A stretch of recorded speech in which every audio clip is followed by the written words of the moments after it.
Pelagatos y pelagatitas, hoy las mejores noticias basura de la tierra. Solo para pelagatos. Pelagatos y pelagatitas del mundo, pero muy buenos días, buenas noches, ya estoy loco. Bueno, hoy es un día que es muy especial para mí, pero también es algo muy triste para mí, porque hoy vamos a empezar con Pelagatos, las noticias más basura de la tierra, que son todas, porque hoy son noticia y mañana no son nada. Entonces, ¿cómo llegamos hasta aquí? Bueno, el primer plano que nos trajo hasta aquí fue ese tropelcito que hay entre Irán, Israel y Estados Unidos, que no es un tropel nuevo, eso viene de hace muchos años. El cuentecito ese del enriquecimiento de uranio y todo eso puede tener unos 30 años y que hoy nos trae hasta acá porque ya es una guerra y entonces vamos a hablar de eso hoy. Noticias de pelagatos para pelagatos, que hacemos de las noticias basura. Es muy importante, pelagatos, que tengamos algo en cuenta. Yo no voy a justificar quién tiene la razón, quién no la tiene,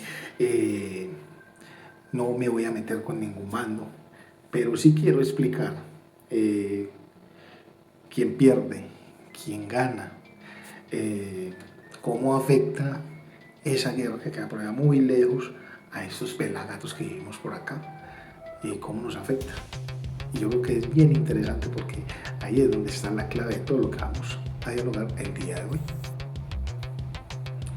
Antecedentes del eje de la resistencia de la guerra del 2025.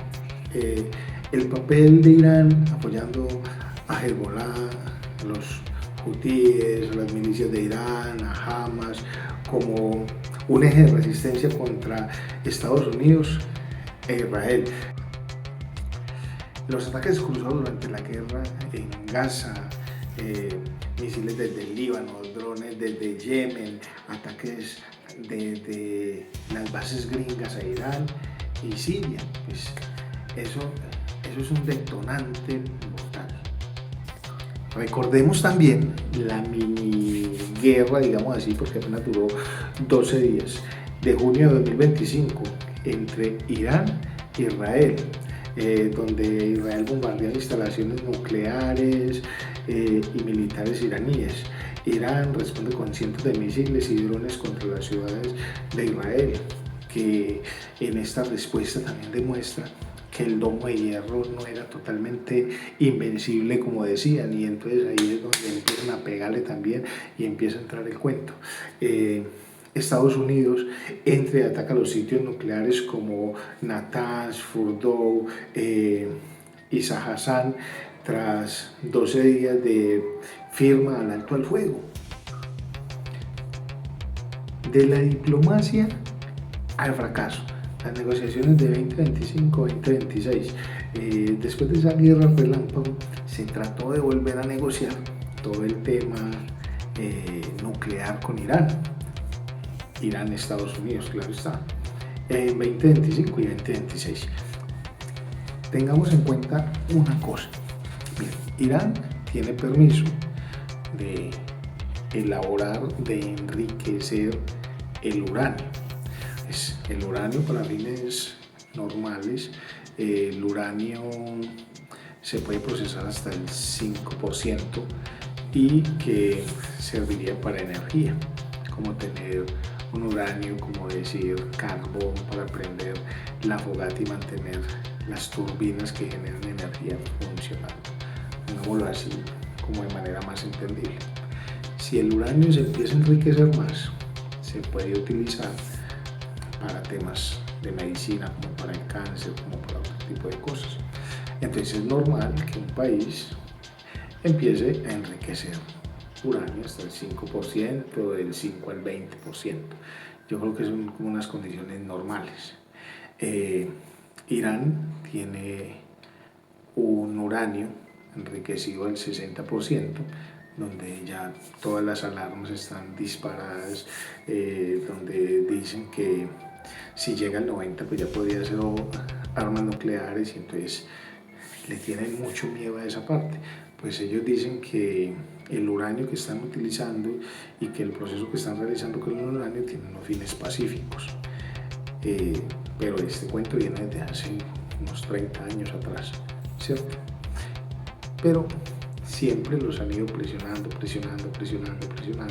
para que ellos admitan que deben de dejar del cuento nuclear. Sin embargo, ellos dicen que como no están haciendo armas, pero váyase a saber, pues nosotros no sabemos ahí. Entonces, esa es una de las disputas y esa es una de las cosas importantes que tenían en estas negociaciones. Por lo tanto, Estados Unidos exige a Irán 3 cosas: fin permanente del enriquecimiento de uranio, límites fuertes de misiles y que deje de apoyar a grupos como Hezbollah, los hutíes y los otros más que hay allá en esa zona, ¿cierto? En enero y febrero de 2026, Estados Unidos empezó a desplegar fuerza militar enorme en la región, mientras seguía negociando en Omán y Ginebra, pero siempre activando.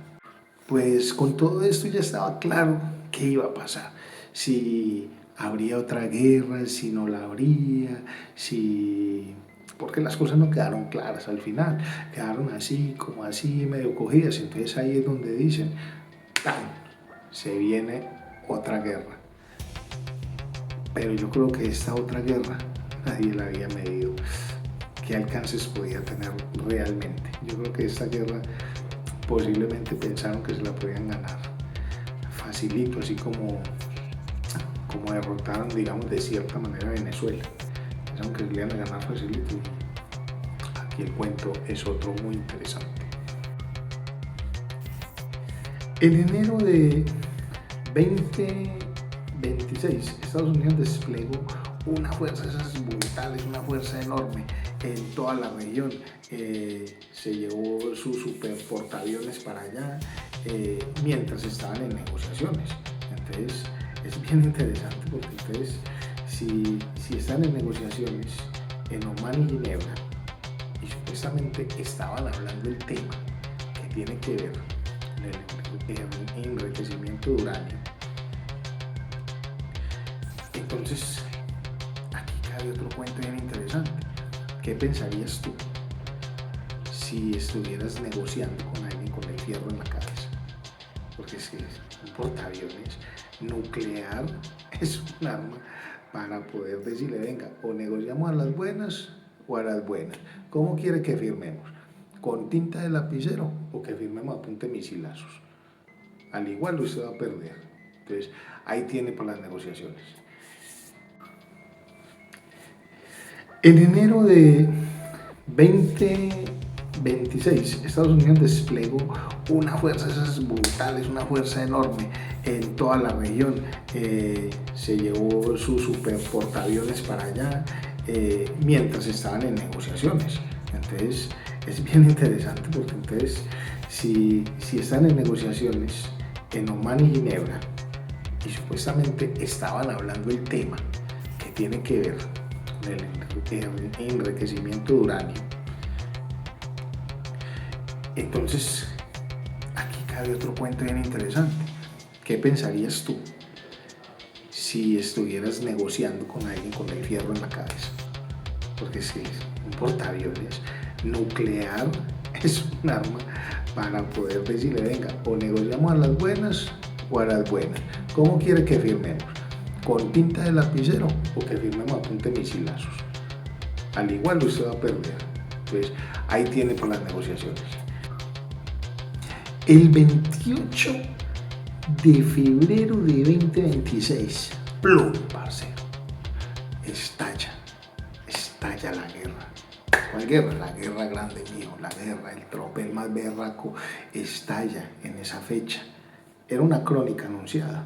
¿Por qué? Porque ya sabíamos que algo tenía que pasar, o se aguantaban esas armas apuntando en plenas negociaciones, o algo podía pasar. Uno de los dos iba a hacer algo. Y aquí Estados Unidos e Israel tomaron la delantera. Entonces, Israel lanza una operación conjunta con Irán. Israel llama la operación Rangillion y Estados Unidos la operación Epifuri. Y los objetivos, ¿cuáles eran los objetivos? Los comandantes militares, la infraestructura nuclear, los misiles, los edificios, el gobierno, el golpe simbólico, el asesinato ese mismo día de Ali Khamenei, el propio de los iraníes. Entonces, pues posiblemente pensaron que con esa jugada iban a generar mucho miedo en Irán y todo este tropel se iba a acabar y Estados Unidos podía tener control sobre el desmonte del uranio, pero también control sobre toda la zona petrolera de ahí. Entonces, porque detrás de todo esto siempre está el tema del petróleo, que no hemos hablado de eso, pero que ahí está como un fantasma rondando siempre, petróleo, petróleo, petróleo. Y la clave ahí es el estrecho de Hormuz. Y acá se viene la respuesta de Irán y todo su frente regional. ¿Qué hacen? Pues mijo, se abre el pogo, parcero, porque entonces empiezan a lanzar misiles, a lanzar drones contra Israel, contra todas esas bases de Estados Unidos en Jordania, Kuwait, Bahrein, Qatar, Irán, Arabia Saudita y Emiratos Árabes. Empiezan a bolearles al parejo una lluvia de drones, algo parecido como lo que habían ensayado en la miniguerra, que tiraron misiles y drones al contrato para, digamos, colapsar el escudo de hierro que tienen Israel, y los cogieron fue al contrato. Entonces empezaron a darle. Atacaron aeropuertos, atacaron puertos civiles en Cuba y en Emiratos Árabes, en Omán, anunciaron de una el cierre del estrecho de Hormuz, y al cerrar el estrecho de Hormuz ahí mismo empieza a subirse el petróleo y esto empieza a poner nervioso a todo el mundo. Aún aquí en Occidente, donde estamos nosotros, que la guerra está muy lejos, viene el varillazo, nos va a llegar a nosotros porque se nos va a subir la gasolina y se nos va a subir posiblemente el gas, posiblemente hasta la energía se nos pueda subir por ese pequeño tropel que tienen en esa zona de allá. El martes Hezbollah ataca el norte de Israel en respuesta por la muerte de Ali Khamenei. Israel bombardea el sur del Líbano, Beirut y el Valle del Baca, y anuncia incluso planes de incursiones terrestres que se les van a meter. Toda la periferia de Irán se enciende. Líbano, Yemen, Irán, el Golfo Pérsico. No es una guerra, es un solo país, es un incendio de toda una región. Le echaron candela a lo que no le podían echar candela, y le echaron candela fue a toda esa zona de ahí. Prendieron una verdadera fogata, y el problema para poderla apagar. Y entonces, ¿cómo le va a Estados Unidos por dentro?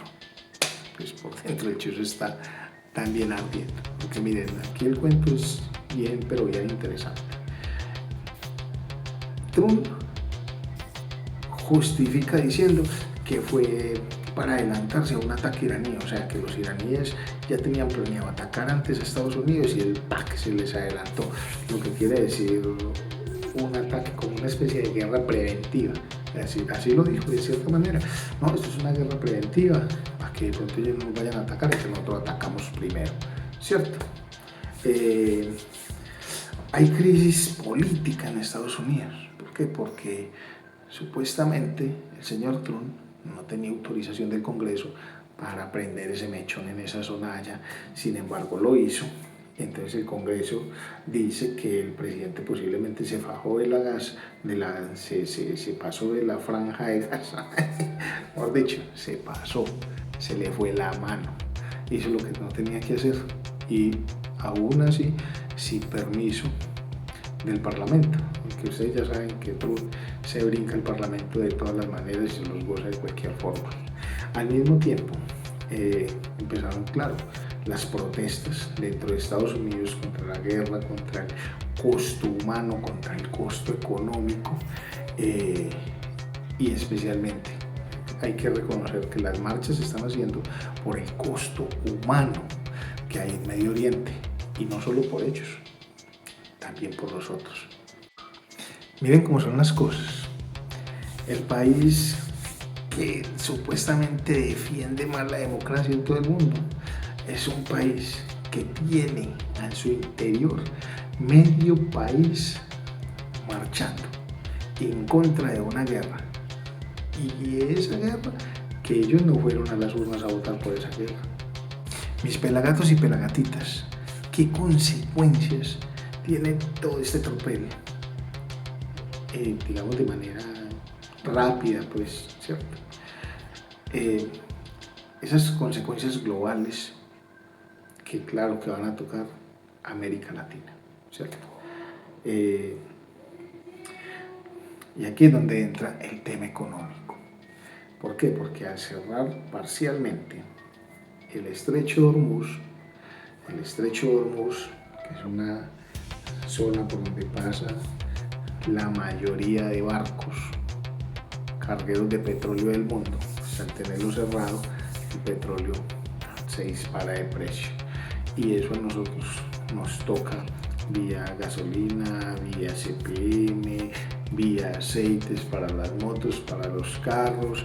Eso nos puede disparar la inflación y los costos de transporte. Y nos aumenta el costo del transporte, pues nos aumenta todo, nos aumenta la comida, nos aumenta todo, y ahí mismo aprovechan los amigos de los arriendos y hasta nos suben la casa otro poquitico más. Ese es uno de los viejos trucos que van pasando, pero que es una de las consecuencias que trae esta guerra. Y a ver qué va a pasar ahí con el tema político, mejor dicho, qué va a pasar con los países que están ahí en esa vuelta. Pues la vuelta es muy sencilla. Algunos países se van a alinear con Estados Unidos y le van a dar aplausos, apoyan la operación, hablan de que hubo una violación al derecho internacional y ta. Otros, por otro lado, van a empezar a condenarle y se van a separar.